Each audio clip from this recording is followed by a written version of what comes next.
Hello, everyone. Welcome to Oxford Internet and Policy Conference. In this session, we'll be talking about social media, moderation, regulation, and governance. We have two speakers for this session, and each session will be for 30 minutes.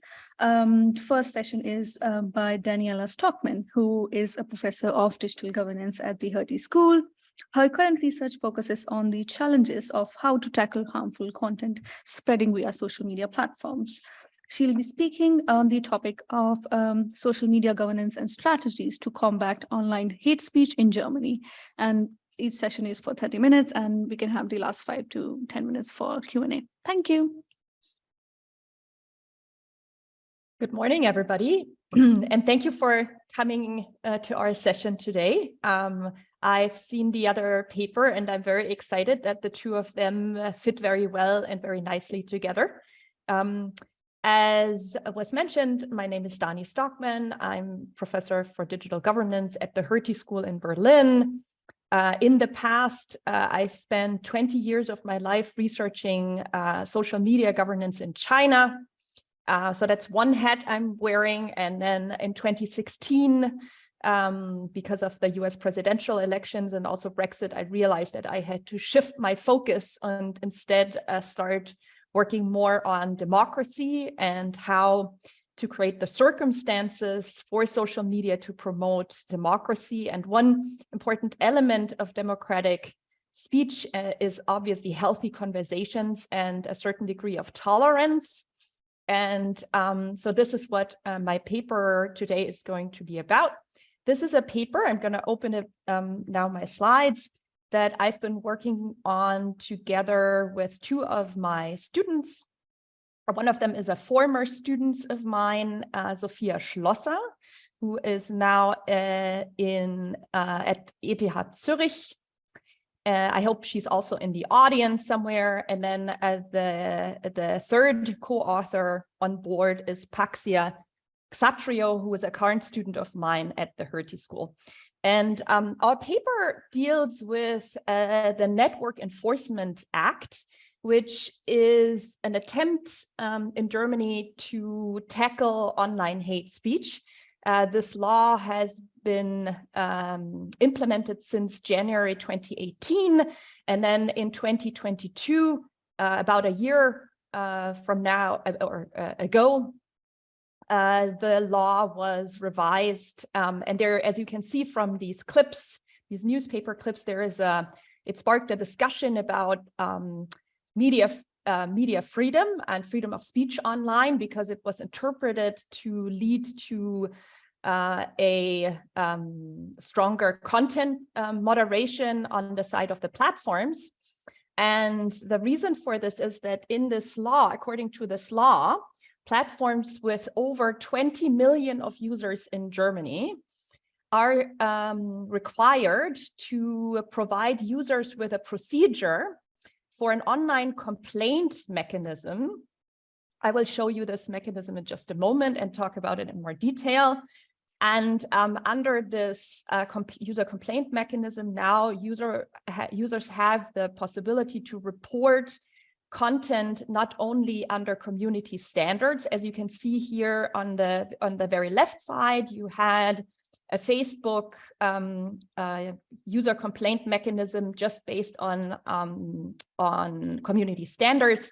And then in the middle, after the implementation of the Network Enforcement Act, you see that Facebook started to differentiate in the upper part between their reporting under community standards, and then at the bottom you see reporting as unlawful under NetzDG. And then once you click on this button, you get to this on the very right side to this questionnaire that asks more specifically about the case. This is an important mechanism written into the law because it's supposed to create pressure on the platforms to implement unlawful content. So the German approach does not address harmful speech, but it does address what's considered to be illegal speech. And that same approach has then later been taken up by the European Commission, which is currently under the leadership of Ursula von der Leyen, also German leadership. which last year when the Digital Services Act, Digital Markets Act package was passed, adopted the same approach. So these new regulations, they're constrained in terms of focusing on illegal speech, not harmful speech. And then second, these user complaint mechanisms have also made it into the Digital Services Act. So there are broader implications of our paper beyond Germany. But we do think Germany is a really interesting case because it allows us to assess the effectiveness of these user complaint mechanisms. We particularly in this paper, we specifically focus on the role of public relations professionals. So you may ask, why are they focusing on public relations professionals? One reason, to be honest, was because we had the opportunity. But second, apart from that, they are also very interesting people to look at in terms of implementation because they have these dual roles. On the one hand, they are sort of expert social media users. They use social media constantly every day at their work, and they also think about social media strategies. But then second, they are also working for organizations. And these organizations have an important role in terms of the implementation of the law, because these organizations are the ones that are actually, through their participation, they're supposed to create pressure on these platforms. So in the policy literature, this is called co-production. And co-production is, according to Elinor Ostrom, is defined as the process through which inputs used to produce a good or a service are contributed by societal actors. And so our focus on these PR professionals allows us to draw inferences on the role that these organizations play in the implementation of NetzDG. There are two broader theoretical contributions of this paper. The first one is more about the debate about how to combat online hate speech. There's an increasing interest in online hate speech because online hate speech is perceived to be on the rise. And that literature focuses mostly on content moderation and algorithmic moderation, and also on the way that users and bystanders use counter speech or other forms of intervention.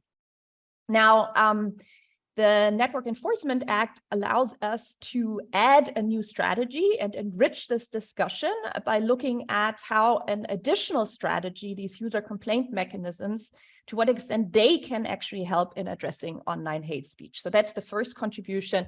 The second is more about the policy process and about co-production in particular. So in the discussion about co-production, the literature in public administration, I'm a political scientist, by the way, but I also, because I'm at a public policy school, I also read up on public administration. And in this literature, there are different types of organizations. Scholars differentiate between government agencies, societal organizations, and then corporations, so roughly three different sectors. And so they do, research has found that these types of organizations, they play different roles during policy implementation. And with respect to technology, most of the literature has focused on how technology can aid or inhibit co-production offline. And here in this particular case, the user complaint mechanism was enacted technologically, as you can see, in terms of giving users these technological options on their, when they're using, let's say, Facebook or Instagram or on Twitter. And so we look at how this is being picked up by PR professionals who are working for three different kinds of organizations: businesses, public sector institutions, and then civil society organizations and political parties. We have this category, civil society organizations and political parties, is merged because in Germany, there are only 5 major political parties. All of them, the main PR professionals of each of them was included in our questionnaire. But 5, I will tell you more about our research methods. So 5 is not a large enough number for us to obtain statistically significant findings. So that's why we merged this category. We also tested whether these, parties and civil society organizations actually behave differently or similar, and we found that there's striking similarity in terms of their behavior. This leads us to 2 research questions that I'm going to talk about today. The first one is, to what extent are reporting options provided under NetzDG used by PR professionals in an effort to address online hate speech? So do these experts and actors of co-production actually use NetzDG reporting mechanism? Because if they're not using it, then there's no, the strategy doesn't work out because they're not placing any pressure on the companies. The second question is, what is the relationship between then an organization sector and their choice of counter strategies amongst PR professionals? So how did we go about this? In 2018, Sophia has done 18 semi-structured qualitative interviews with public relations professionals. They were very informative to us in terms of the kinds of situations and the kinds of cases that people faced. And then we've done 2 online expert surveys. One was done in 2018, roughly 1 year after implementation of NetzDG. And the second one was just done recently in 2022, which was about 6 months after the revision of the second version of NetzDG. Our expert survey is not representative, but it was, we tried to reach all public relations experts in Germany via our collaborators, who is the professional association of public relations professionals in Germany. And they have an almost complete base of all the PR professionals, which is 25,000. But as it is with expert surveys, we have small n. So in the first survey, we have 711 completed questionnaires, and then in the second, 544. So response rates are fairly low. Therefore, we can't draw representative conclusions, but nevertheless, we believe these data really contain some quite interesting results that I'm going to share with you now. In this expert questionnaire, we first asked some general questions about communication strategies. Then we asked whether the person had been confronted with hate speech.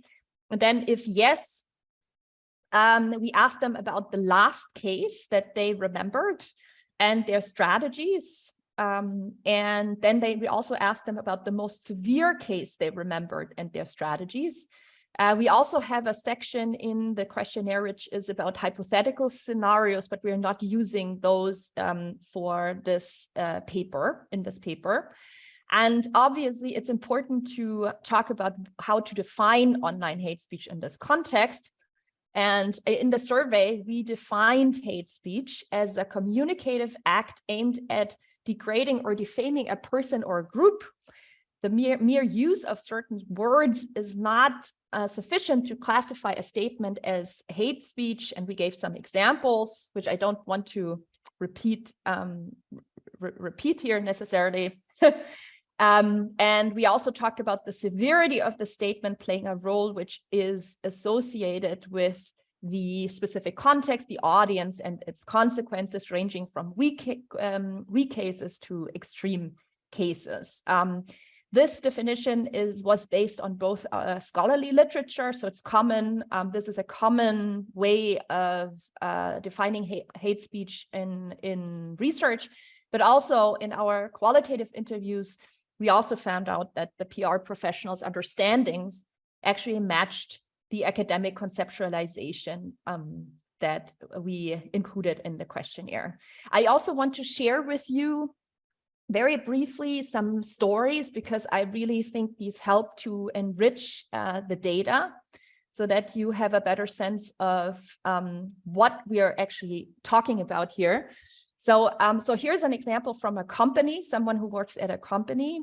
And this person, in this case, the owner of the company decided to train refugees as an integration effort. And this was actively promoted by the company, but people wrongly assumed that available training spots for Germans were reduced, triggering racist comments. These involve people from the right-wing spectrum, but also employees of the company itself. And in this particular case, the company reacted by deleting hateful comments and blocking users, which are content moderation strategies. And then internally, the company owner also spoke to all company locations, shaming haters and threatening to fire everyone conducting hate speech. There's also an example from a public administrative body in Germany, based in a major German city, where the public relations officer was surprised that even seemingly non-sensitive content, such as references to solidarity, triggered criticism of openness towards hosting refugees in the city on social media. And in this particular case, this public administrative body chose to report inappropriate comments to Twitter, but reporting was reduced only to the most severe cases after lack of reaction by the platform. So there was the PR professional perceived Twitter as being unresponsive. There's one more example that I wanted to share, which is about an example coming from a civil service organization that gave a prize to a captain of an organization that rescued refugees on boats on the Mediterranean Sea. And here the PR professional felt initially overwhelmed by the high quantity of severely negative and hateful comments. Then the organization decided to hide and delete the most extreme comments and to block users and report them to Facebook. So these were content moderation strategies, but also reporting options under community standards were used. They also repeatedly answered and reminded users to keep Facebook's and their own community standards in mind when interacting on Facebook and on their homepage. So all of these are examples to enrich some of the statistical data. Overall, in our survey, about 45% in 2019 and then 51% in 2022 responded to have been confronted with online hate speech at their work. This about 16 to 21% said they were confronted with hate speech on a weekly basis. In terms of the organizations, the public sector institutions seem to be confronted the most with online hate speech, followed by civil service organizations and political parties. And then third, businesses seem to have a smaller challenge, but nevertheless still significantly face online hate speech at their work. Also, the vast majority of our respondents, they perceived online hate speech to have been increasing over the past 10 years. Some say in the first survey, experts said it started in about 2015, which is the refugee crisis. And then in the more recent survey, experts talk about 2022 as a key pivotal date. All right, so let's move on to some results. So first, in terms of the first question, are PR experts actually using this new reporting option under NetzDG? Here are our results from the two surveys. You have the black bar is from 2019. The gray bar is the more recent survey. We resampled and we've done the second survey mostly to test whether, over time, as more time passes and as there is more time to implement, whether we would see some significant changes.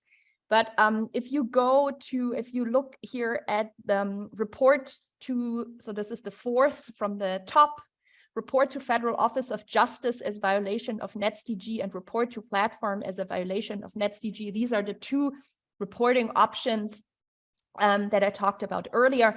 They sort of depend on each other. So the reporting to the platform as a violation of NetzDG is the technical solution that I showed you the screenshot of. And then if you perceive the platform as non-responsive, you can then report to the authorities. That's the other option. And you can see that only a very small minority of PR experts are actually using this reporting mechanism, which points towards low effectiveness of user complaint mechanisms in terms of the intended pressure being placed via reporting on the companies. Then in terms of our second research question, we wanted to know what's the relationship between the organization sector and their choice of counter strategies. And so in the first instance, we looked at reporting and we created one dummy variable because we have so few people. So we created one dummy for the both reporting options under NetzDG. And then we compared that to reporting under community standards, which already existed prior to NetzDG. And then we ran a multivariate probit regression analysis. Our dependent variables are dummies. So we cannot interpret these results by simply looking at these probit coefficients. I'll show you a figure in a moment, but you can see we control for a number of factors, including the size of the organization, whether the work is related to political debate, whether the company has a strategy to engage actively with the audience, and then some socio-demographic factors. And we find we have no conclusive evidence for these reporting options under NetzDG, so there doesn't seem to be much of a difference across organizations. They seem to be all not using reporting under NetzDG very much. But what you can see is that the baseline here are businesses. We're comparing to businesses. So public sector institutions, so administrative bodies, they tend to rely more on reporting options under community standards. And there's no conclusive evidence for civil society organizations. And then we also looked into other counter strategies. And we are only reporting the ones where we have significant results here. One of them, the one at the bottom, is hiding comments, which is a content moderation strategy. And then we have two strategies that are counter speech and intervention. So they're called mobilizing your own supporters and also answering with counter speech. So we looked at those three dependent variables, which are also coded as dummy variables.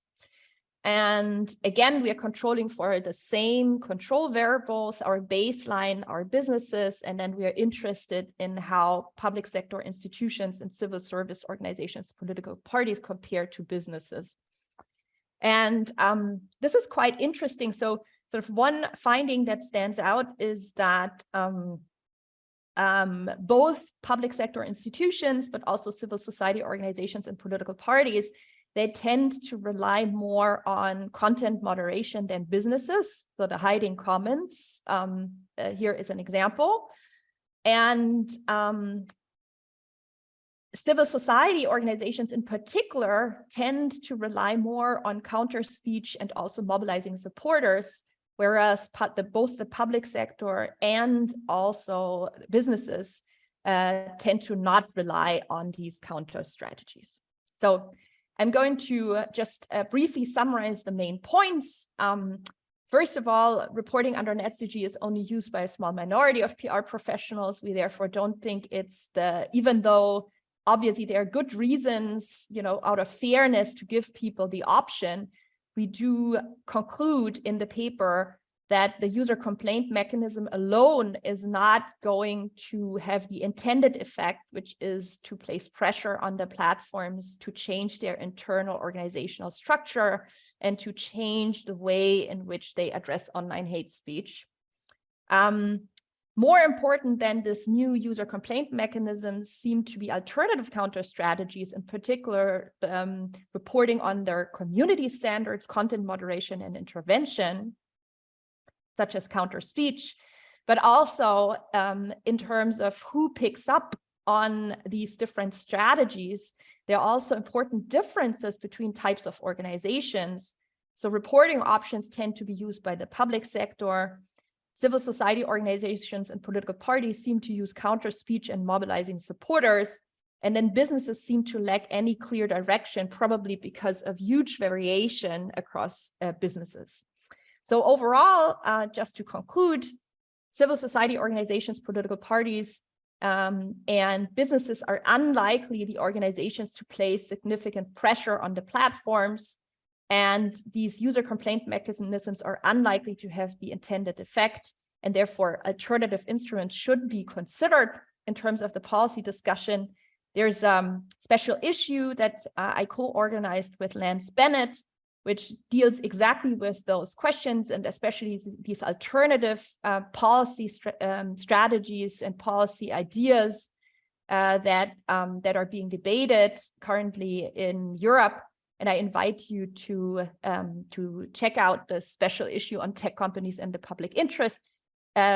We are very open and looking forward to your feedback, to your comments, and you can also reach us under these email addresses. Thank you so much.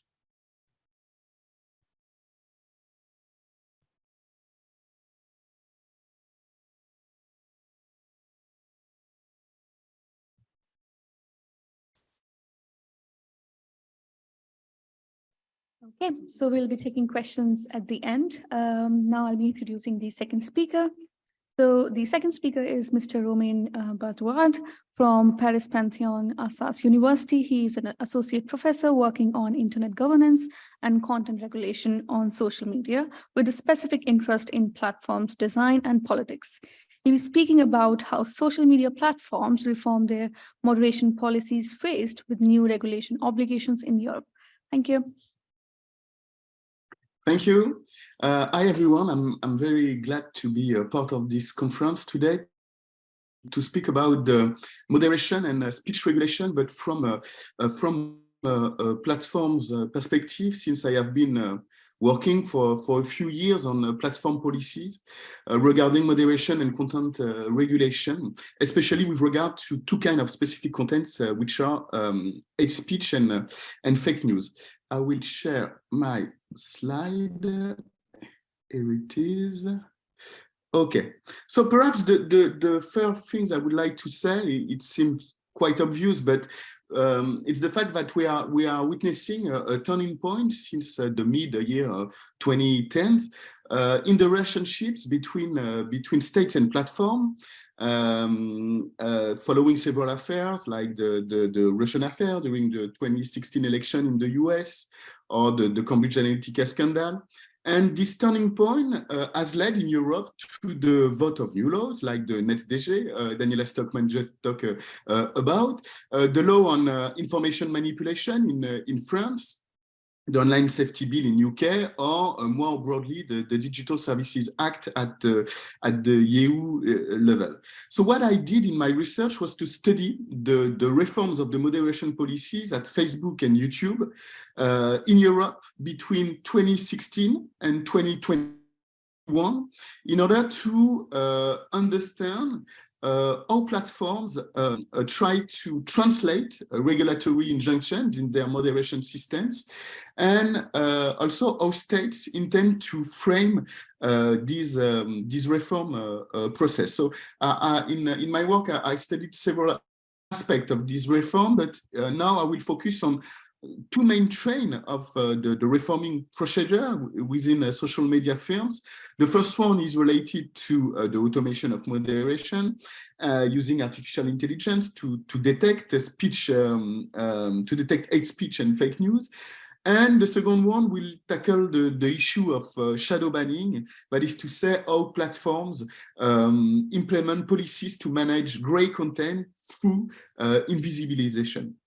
So one of the main part of this reform at Meta, at Google, for Facebook and YouTube is the automation of moderation, what is also called algorithmic moderation. Daniela Stockman talked also about it earlier. What can we say about the automation of moderation on social media platforms? First, we could say that platforms have historically relied on reports by user for the identification of problematic content. But the overall problem they are facing today is the enormous amount of content that is published daily on their services. We talk about like between 500 and 700 hours of video that are uploaded each minute on YouTube. And we know that Facebook has almost 2 billion active users every day. So what is at stake for platform is how to put moderation at scale, and the answer of platform is to bet on machine learning to implement automatic content flagging tool. So how does it work? Algorithms are trained to recognize problematic posts by feeding on large databases containing publications that have already been withdrawn by moderators. So at Meta, the first public mention of the use of automated flagging techniques dates back to June 2017. Within the framework of the company's counterterrorism policies.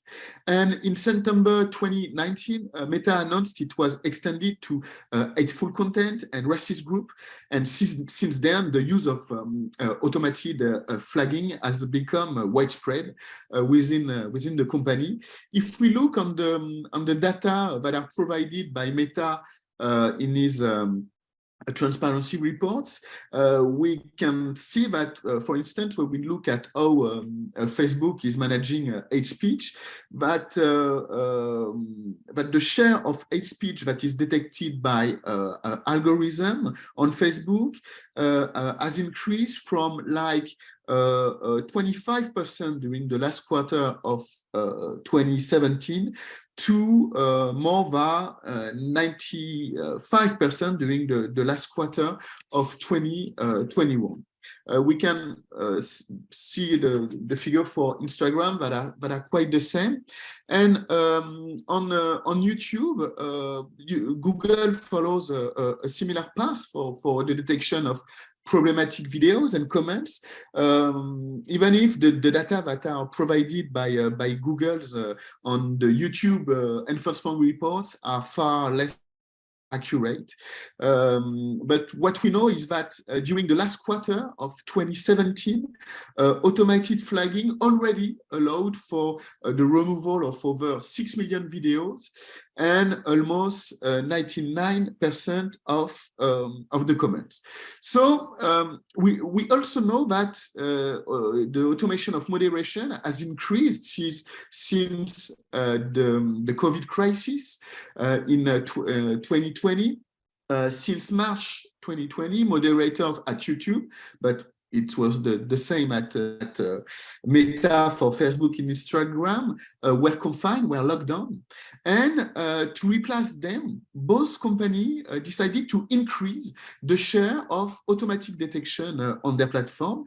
And also they allow algorithms not just to detect contents, but also to put them down. So this new strategy has led to an overall increase of withdrawal on YouTube. If we look at the slide, we can see that between, I'm sorry, the data in French, but you can understand what is on it. On the first part, you have the figures of the videos that were automatically detected between January and March 2020, before the lockdown. So there were almost 6 million videos that were suppressed. And if we look at what happened for the second quarter of the year 2020 during the lockdown, we see that the videos that were suppressed by algorithm has doubled during this period of time. So anyway, according to the two companies themselves, there are two main problems with the automated flagging of sensitive content, such as hate speech, but it's quite the same for fake news. First, it's a problem of effectiveness. There is a question of effectiveness insofar as racist people, homophobic people, or not know how to practice what we could name as the art of concealment to escape detection, excuse me. For instance, by using a word instead of another, by misspelling content, by using conventions with regard to image of figures. So the first problem with automatic detection, it is quite easy to skirt. And the second problem with automatic flagging is that it leads to a number of errors of judgment. For instance, when an internet user reproduces comments by condemning them. So the second problem is abusive censorship, and Meta, as Google, recognize in their policies document that there is a problem with that. So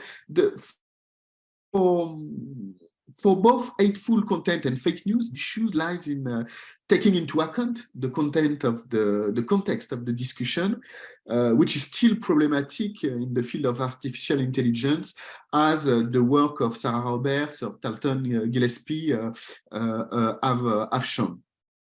So in order to mitigate the risk of abusive censorship associated with the automation of moderation, the platforms have developed appeal procedure which allow internet users to request a second evaluation of their post when they consider its removal to be illegitimate.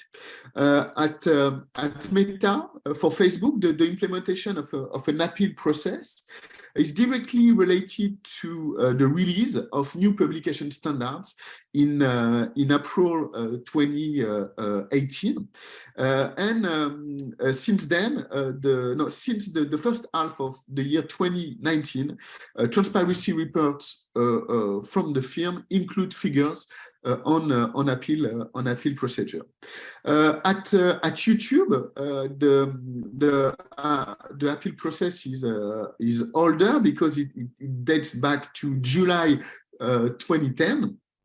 And if we look at the figure provided by Meta about the appeal process, we can see that, for instance, for the second quarter of 2021, there were more than 30 million posts that were withdrawn for being hateful. And these withdrawals led to 1.4 million appeal. Okay, there were 1.4 million appeal with regard to the 30 million posts that were withdrawn for being hateful. And among these appeals, 29% of them lead to a republication of the post that was withdrawn. So the number of posts that are restored on Facebook vary with time, but we can say that they usually evolve between 20 and 40% of appeals, and it's quite the same proportions on YouTube. It varies with time, but each time it's between 20 and 30% of restoration after appeal. So it's quite an important rate. If we about that, there are like between 1/4 and 1/3 of publications that were withdrawn by error. So what can we say?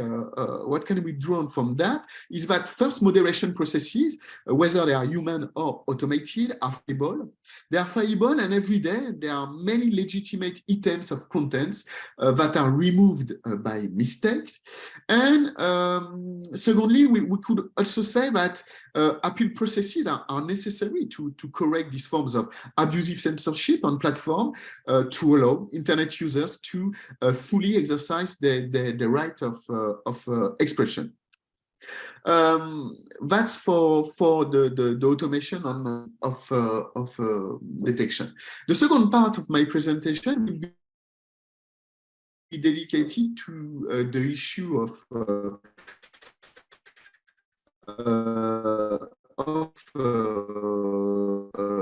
shadow banning.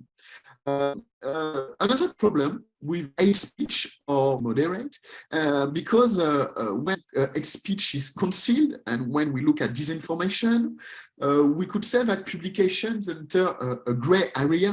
They enter a gray area because they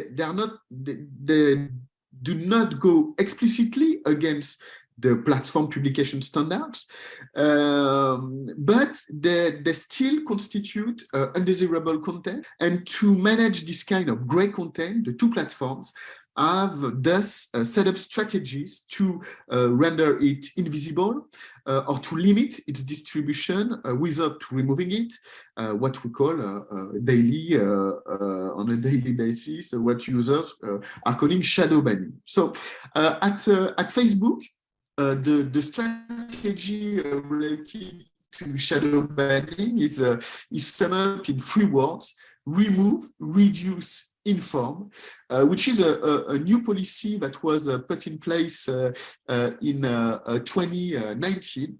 The logic is the following. The principle is to remove from the platform content that violates its publication standards. Okay. The second part of the policy is to inform users about the content they see and its degree of reliability. Is that for the informed part of the policy? And the third part is to downgrade the visibility of gray content, identified as being of poor quality, but neither illegal nor violating the platform publication standards, and that is for the reduced part. So in tangible terms, that means that while the content is still online on the platform, it is displayed lower in the newsfeed, or it is less displayed, and therefore it is less seen by user, and it is less shared by users or platform users. Okay, so Google is following a similar path with its a policy called the 4 R's. The 4 R's for remove, raise, reward, and reduce. It is based on the principle of removing from the platform content that violates the standard. It's that for the remove aspect. By boosting on YouTube, that is for the raise and reward part. While also limiting the visibility of poor quality content, and that is for the reduced part. So on YouTube, the restriction of visibility is expressed Facebook. Problematic content actually are ranked lower by the recommendation algorithm, but the result is quite similar than on Facebook. Videos are less viewed, and they are less shared while remaining online on the platform. According to the figures that are provided by Google, to limit the ranking of poor quality content, allow their view to decrease from 80%. Disinformation content, fake news, or hateful videos are much more or less seen using this kind of strategy, this kind of tools. So we could also say that using shadow banning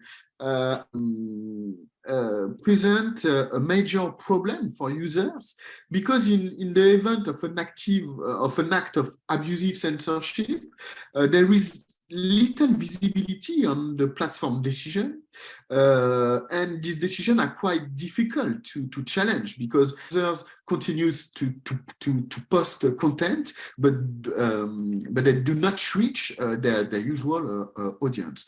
So in order to address the risk of being accused of abusive censorship, both Google and Facebook have adopted a similar approach.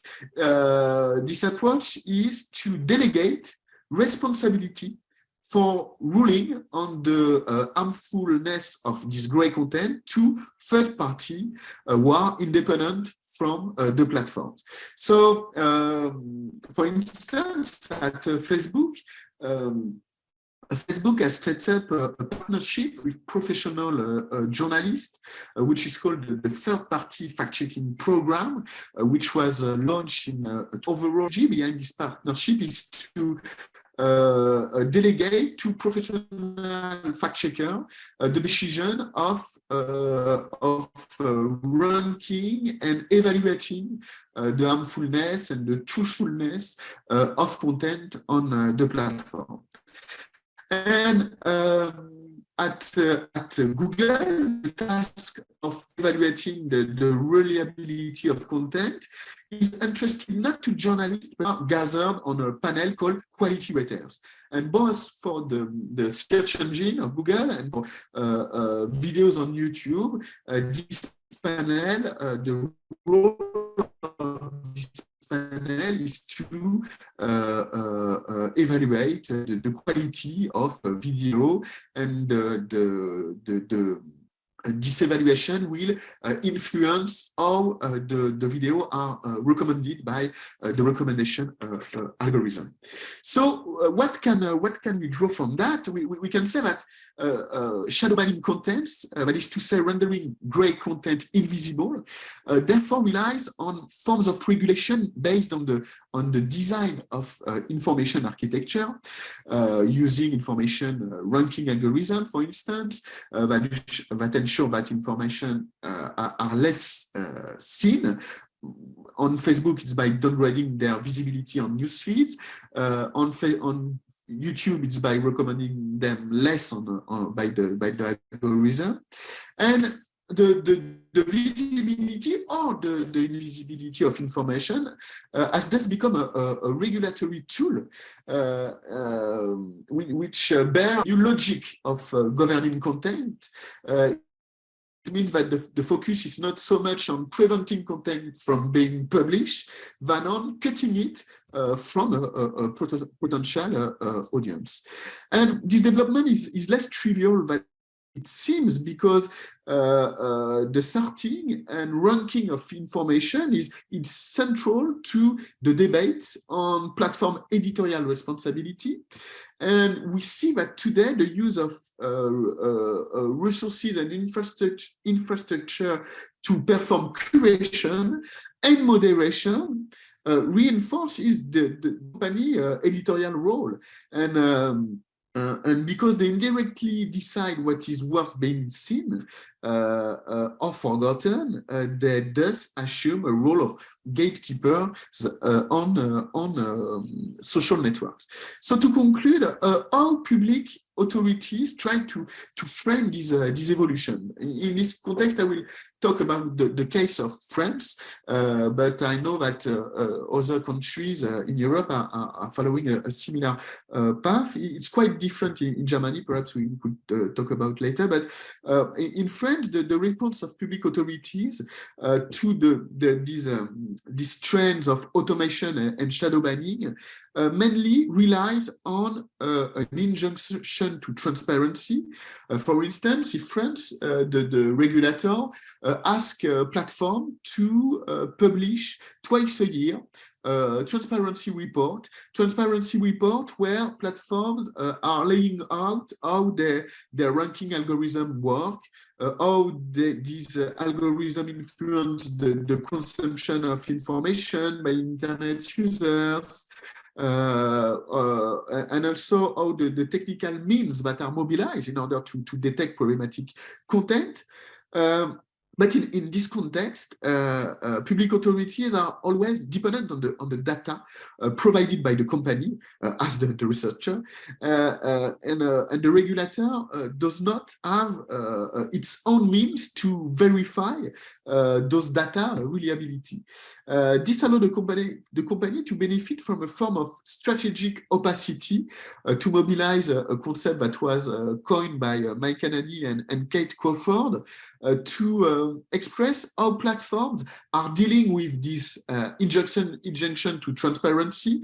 It means that it allows platforms to decide the information they wish to disclose while concealing other data they wish to keep secret. So in the Digital Services Act, the European Commission is advocating for commissioning audits for very large platforms. Very large platforms, that means those which count over 10% of the European as its users, to commission audits by independent bodies at a rate of once a year and making the finding public.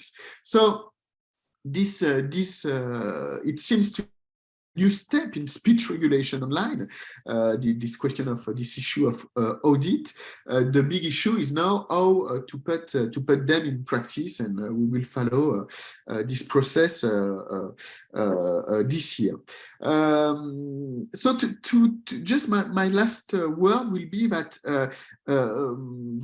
I talk about the relationship between states and platform, but we could also say that regulation is not just a question of state and platform relationships, and we have to look also at the action of civil society in this realm, and also civil society organization play a role in the recognition of new rights for users. On the slide you can see the Santa Clara principle that correspond to a form of soft laws, but soft law that can influence the policies of platform and how they deal with moderation and speech regulation online.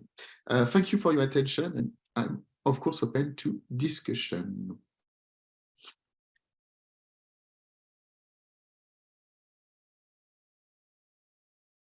Are there any questions from the audience?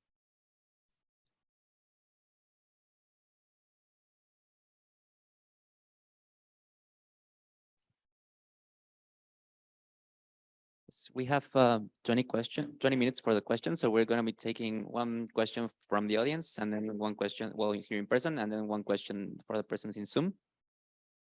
Good, thank you so much. My name is Velo Petai from the European Center for Minority Issues. I'm wondering, as a very general question, where each of you have landed on the basis of your research, or thanks to your research, on this ongoing debate about greater regulation of these platforms. I know it's a huge debate, it's a huge question, but how does your research speak to some kind of either impetus for greater research, if we impute from some of the findings about Germany that NetzDG is not enough, and that somehow people are not using it, and yet we still have problems. Automated content removal is not working perhaps as well.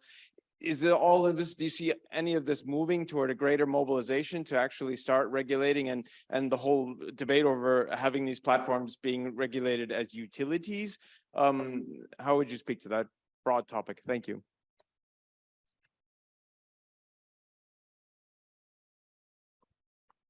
Daniela, you want to start?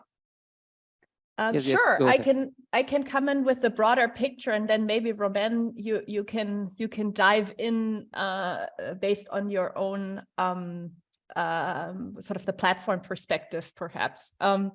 So I usually when I get these questions, I tend to answer that there are, in my view, my current view of the policy debate is that there are three different approaches towards harmful speech, including obviously online hate speech, but also false information and other extremist statements online, which clearly is a challenge to democratic conversations. And the first one would be content moderation. This is content moderation, as Romain has stated earlier, was an attempt by the platforms to deal with the problem of spam and huge amounts of content that was being posted by users. And they had to separate content that was unuseful for users from that was useful. And so sort of the traditional, under the American self-regulatory model, the traditional way of dealing with problematic content would be content moderation. And then more recently, then there is the European approach, which has been developing over the past few years, which I describe as a procedural approach. So the European approach attempts to specify the responsibilities, also as Romain has mentioned earlier, of the platforms. It differentiates between the very large online platforms, which have more than 10% of users, the so-called FLOP. I love this term because in German it means bad product. So if you say a company is a flop, it's an insult in German. But yeah, so we have these very large online platforms, and then we have the platforms. And then the Digital Services Act attempts to increase oversight and holds companies accountable based on their own sort of risk management strategies that they are required to then to produce. And Romain has also mentioned that there will be these audits, which are then going to be implemented by a new tech regulatory structure, which is called the Digital Service Coordinators. And currently, European member states are in the process of choosing existing institutions in order to become digital service coordinators and then form a network and then work together with the European Commission, especially when it comes to these very large online platforms. The European approach I see as a procedural approach because it clarifies the responsibilities, it creates this oversight structure, and it creates incentives for companies to change their internal organizational structures in order to fulfill legal requirements. In my view, and this is my personal position on this, and I feel free to come in here on your personal view. I'm also very curious about the UK, you know, how you see this developing in the UK. My personal view is that the European approach is a long-term vision. It's going to take at least 10 years in order to make these new tech regulatory structures work. And it will be a challenge. And in the meantime, we still have the problems. And we need some short-term solutions. Now, I usually come in here with this third approach, arguing that a lot of the problem is caused by the business model, by micro-targeted advertising-based business models, because there is this phenomenon called the clickbait phenomenon, which creates incentives for people to make outrageous statements online because you get more clicks. This is especially important when we talk about false information, because research has found that a lot of false information is not promoted based on people making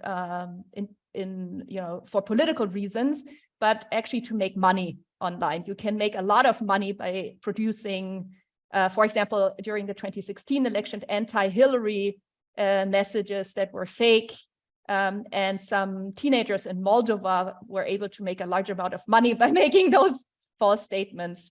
Now, for online hate speech, that's a little different because people probably don't aim to make money by online statements, but nevertheless, you also there is a tendency in the structure, in the technological structure, which is based on this business model to make incentives for people to produce extreme statements.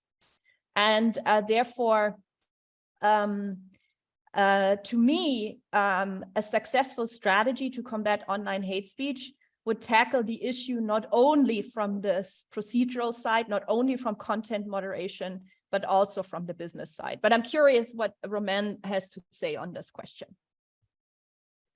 I totally agree with what Daniela has just said. Actually, in France, but I think it's quite the same in other European countries. In the public debate, when you talk about platform regulation, you often hear this sentence that platforms are stronger than states. And when you look at how the platforms try to adapt to comply with new regulatory injunction, actually you see that they try to fulfill the new obligation, that they are engaged in a compliance process. Why? Just because they need to have access to the to the French market, to the German market. So they are ready to engage in a compliance process. So it can work, and it's a good thing. But what is at stake now? It's the question of the transparency of data that are provided to the regulators, because as I said in my conclusion, we now platform are providing a lot of are giving a lot of data to regulators, but how can we be sure that these data are reliable? And if we want more transparency, we have to also to kind of data we want them to disclose. And in the Digital Services Act, there is this question of audit. There is another issue which seems for me very important. It's how the researchers will have access to platform data and will contribute to the public debate around regulation by studying and publish works in relation to platform data. Thank you. Thank you. Well, we're now going to take a question from Zoom. This question was posted during Daniela's presentation, but if you want to also jump in, Roman, after Daniela's answer, you can. So the question is from Gabriel Ernesto Melian Perez. Gabriel says, studies and laws traditionally focus on large platforms. However, there are decentralized networks, for example, Fediverse networks, which can serve as distribution channels for harmful content. How can these communal networks, which are not owned by for-profit companies, be controlled? What kind of obligations can be imposed on these Fediverse social networks?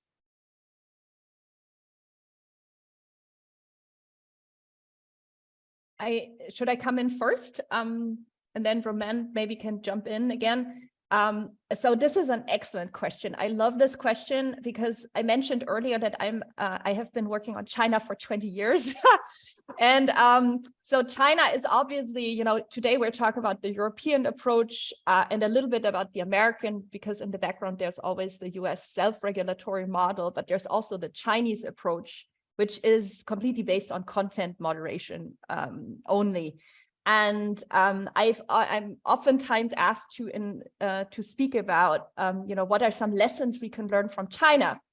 And so your question reminded me about some of the lessons that I think can be learned from China, which is networks that are somehow operating under the radar, either because they have a small number of users or they use some new technology that has not really made it into the mainstream, are usually, at least from the state side, they are usually not included in forms of state control. Right? This is why, for example, in China, you would have a lot of content that is politically sensitive and critical being shared on video gaming platforms, or some new smaller startups, new digital communication channels that are being experimented with online.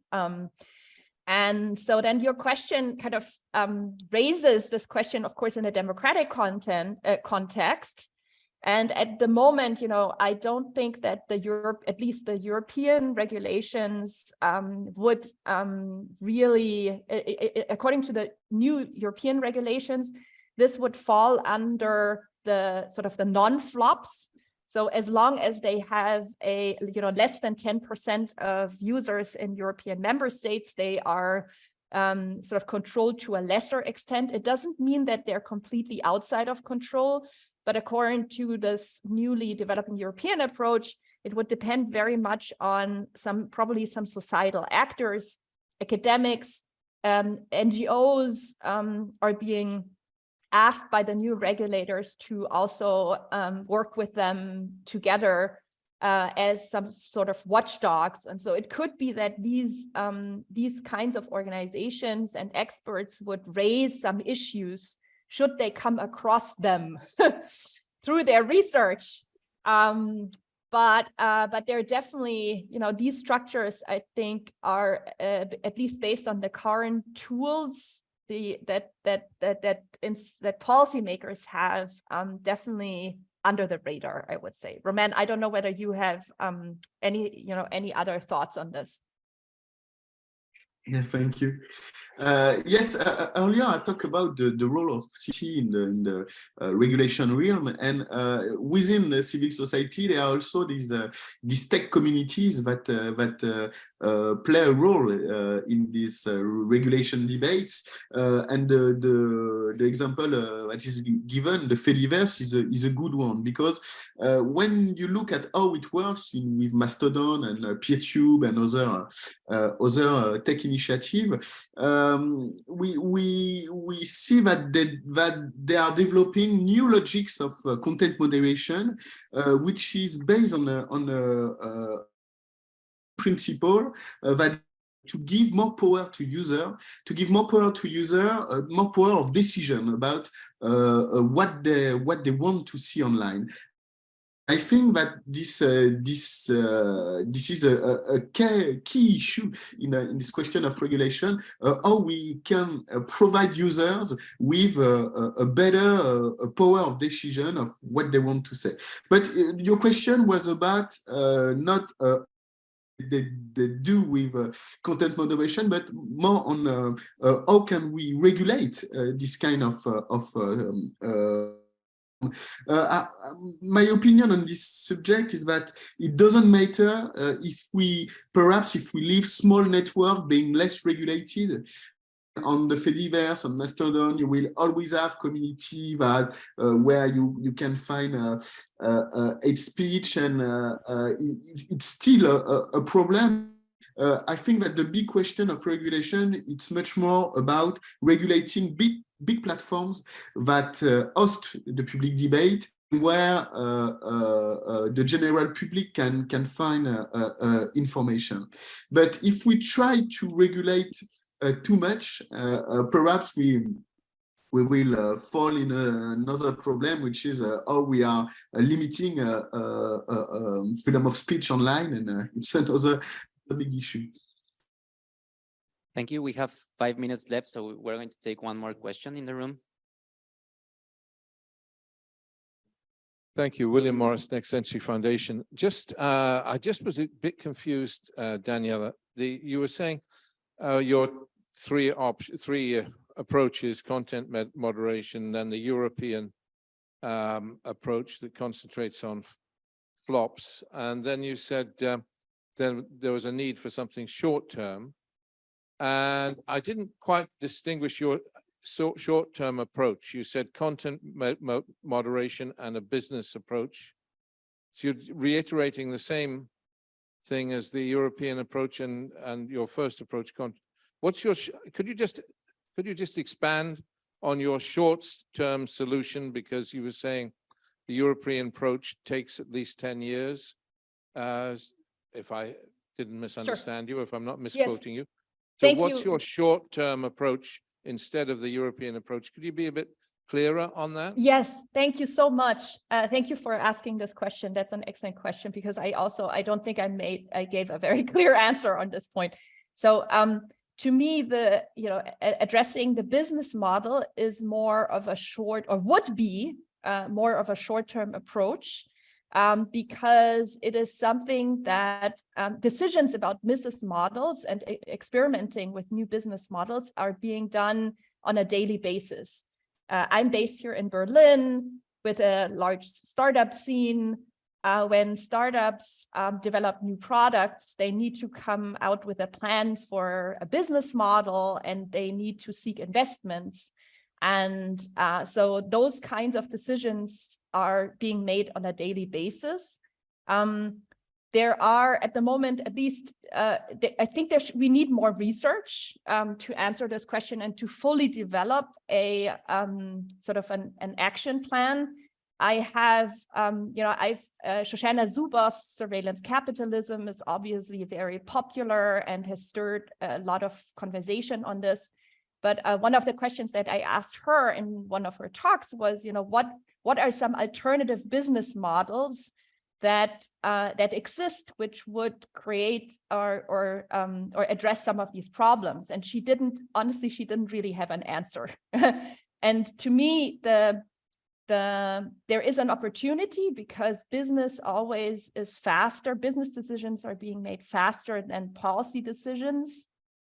But at the same time, politics can create incentives for businesses and for investors to also consider new alternative business models. And so one of the ideas that I find very interesting, and I would be curious about anybody else's views on this, are these regulatory sandboxes where you give within certain regions or within certain areas, as a regulator, you say we're going to reduce our regulatory requirements and we're going to allow businesses, startups to test out some new approaches towards financing digital technology.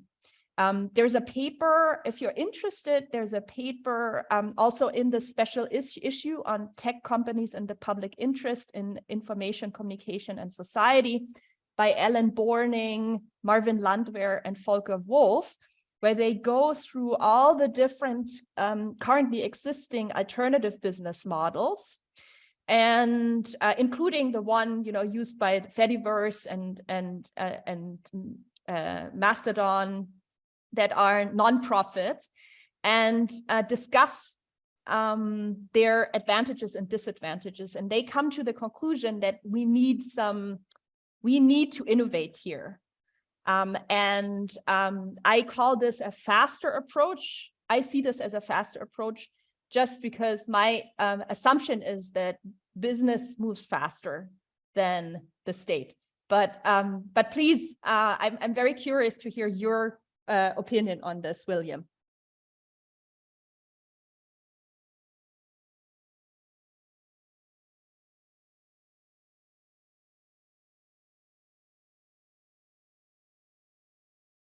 No, I'm just confused because I can see that business might move faster than the state if it's a business of goodwill. Yes, my concern is that a lot of the hate speech will be driven down to your non-flop platforms off places like Facebook, and it remains. And I wonder even whether driving it off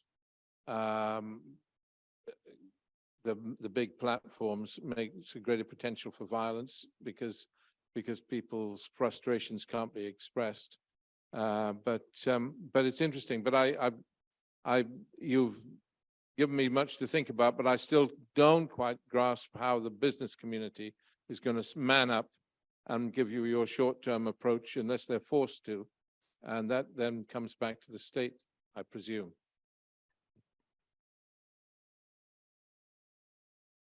Okay, thank you very much. Unfortunately, we have run out of time, so we're going to conclude this session. If we can give the speakers one more round of applauses. And thank you so much. To remind you that right now and to remind you that we're going to have our keynote session right now in the East Riding room, and then we will come back here at 12:50 for our third session. And thank you very much. Thank you. Thank you for great questions, and thanks for having us. Nice to meet you, Roman. Thank you. Thank you. Bye. Bye-bye.